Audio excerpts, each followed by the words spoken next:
It probably comes as no surprise, but when you insert a whole lot of politics into what should be an entertaining enterprise, a lot of people are going to be turned off. They probably won't show up at all. And we've seen this happen time and time again with films that are designed to be overtly political. The problem is even now in films that aren't supposed to be overtly political, a huge hefty dose of politics has been inserted.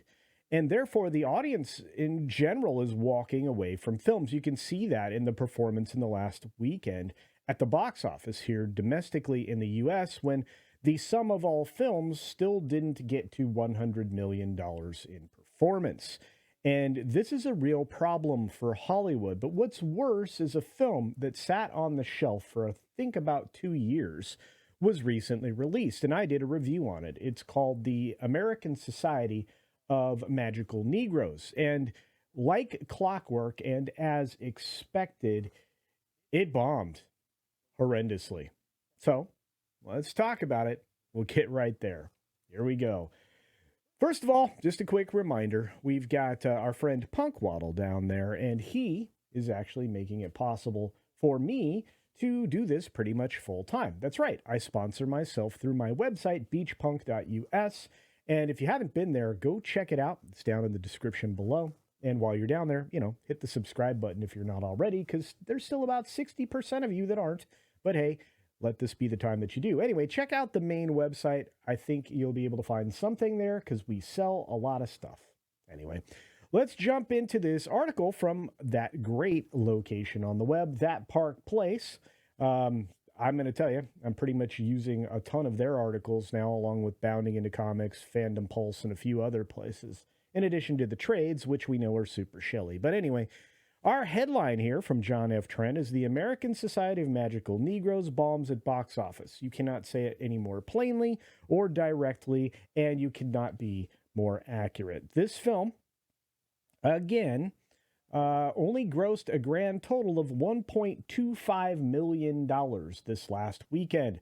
That is not good, especially for a film that's in over 1,000 theaters. That's considered to be a wide opening. And it just didn't do very well. Now, the numbers reports the film only grossed $1.25 million this past weekend. Now, what's interesting about the way the numbers does some things, sometimes they're taking estimates from other sources to get to these conclusions. It's quite possible that they were given solid numbers. It's quite possible. But it's also possible that the estimates were high and it didn't earn this much, and we'll know more probably tomorrow, at least as far as when I'm recording this video. The film not only didn't perform very well, in fact, they say exceptionally poorly at the box office, critics and moviegoers that saw the film, like myself, panned it. Well, I should have destroyed it. And after sleeping on it over the weekend, I think my review could have been even harsher. But the per theater gross was only about $1,090, and that is not good. Rotten Tomatoes has this thing set up as a 30% on the tomato meter. Now, that's the top critics, or excuse me, that's all critics, not top critics. And the audience score is misleading as well, because this is only the verified score, not the accurate one. But we'll get to that, I'm sure, in the article here. So the top critic score is a 19. 19. Not good. And the average is a 4.7 out of 10 with only 3 fresh reviews and 13 rotten reviews. So the critics hated it. Then we get down to the audience side with the 65% obviously being chillerific. Not that many people saw this movie, so the reviews tend to be skewed when that's the case, because there are people who are going to tell you they liked a movie because they went to go see the movie with a purpose, not like me who goes to see a movie whether I know it's going to be good or bad. So, but the all audience score is sitting at a current 28%, more in line with reality, I would say, rather than the 65% that is presented as the top view here. So it had a 1.9 out of 5 rating on average, which is about right. Metacritic gives it a 52 from 18 critics. There are 5 positive reviews, 11 mixed, and 2 negative. A lot of people just need to get over themselves and be honest about things and not be mixed. But anyway, IMDb has it 2.7 out of 10. That's true. Last time I checked it. With the majority of users, 74.8% rating the film a 1 out of 10. That is not good. Look at those numbers. Woohoo! So, the first trailer, as is being referenced here by John, marketed itself as racist. They marketed the film as racist, and they wanted to portray Aaron as feeling the discomfort of white people. So it's an interesting perspective to come at a film with, but you need to do it with more skill and a lot more humor. Of course, this line didn't exactly land well. What's the most dangerous animal on the planet? Aaron responds, a shark. And Greer says, white people when they feel uncomfortable. Not racist at all. So the film's director, Kobe Libby, I think that's how you say his name, also made it abundantly clear that the entire goal of the film was to lecture people and use it as a bludgeon to achieve political power. He told NBC News the conversation around the expectation that black people are prioritizing white comfort over our own history and our own sense of self is an incredibly contemporary problem. No, it's a perception problem, not a real problem. By the way, you need to look at your own background there, Kobe. Anyway. Libby then declared the film is an attack on this trope. The trope he's referring to is the one where you have a magical person that adds value or kind of helps the hero through their adventure.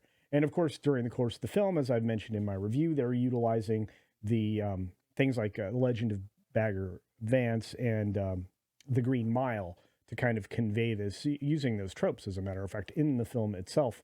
To great effect for one thing that actually got an out loud laugh from me, because the laughs were so infrequent. I remember all 3, and I can't tell you what the other 2 were for. So be that as it may. So the film is an attack on that trope, and also is an attack on on that theme in American life.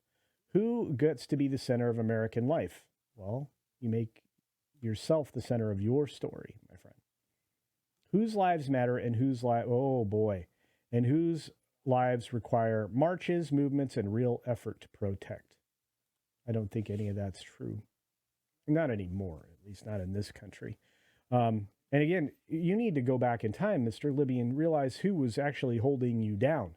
It was one political party in this country, including the current occupant of the White House, that was rabidly against this and was also against integration of schools. But I'm not here to lecture you on those things. So anyway, we'll keep going. Let's see, what else did he continue to say? There are so many parts, there are so many important historical stories about slavery, segregation, and racism in America's past that sometimes centering those stories can contribute to the suggestion that it's over. Largely it was, until very recently, when it was brought back into focus for no reason by, again, one particular political party. So, regardless, you end up with stories like this. This won't be the only one talking about the colossal failure of the film itself. And believe me, I won't let you forget that this failed. I don't think you will forget that this failed. But I found it quite interesting as I went through the financial performance of this film on the numbers, to just show how unimpactful this was for the weekend. It finished in 9th place for the weekend. It grossed $520,000 on the 15th, which actually combined the Thursday preview number.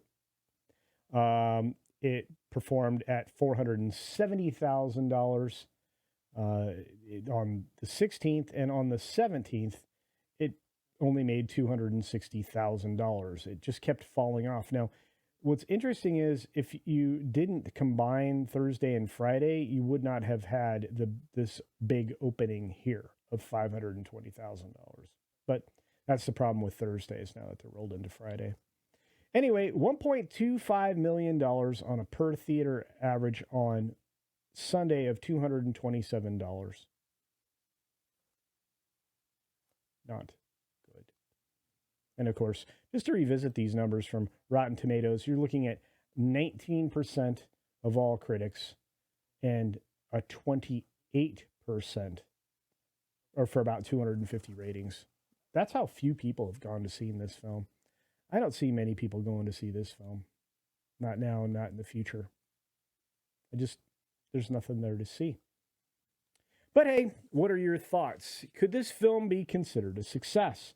Since we don't really know what the budget was, but we know at least one of these people was expensive, David Alan Grier. And we know that there's some, people that are interested in this film being successful. But I'm very much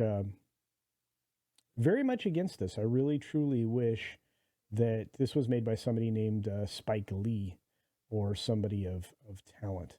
I think this truly was an opportunity missed. At least it could have been funny. That would have been good. But tell me what you think. I was appealing to you. Is this going to be something that we see more frequently, where films are outright rejected just based on their terrible premise, their terrible trailers, things of that nature? Are we just now going to tell studios with our wallets that this is not what we want? Please stop trying to shovel this down our faces. I don't know. We'll have to find out. But your thoughts are as good as mine, so let me know what they are down in the comment section below. And as always, be sure to take care of yourself, take care of others, and until next time, see ya.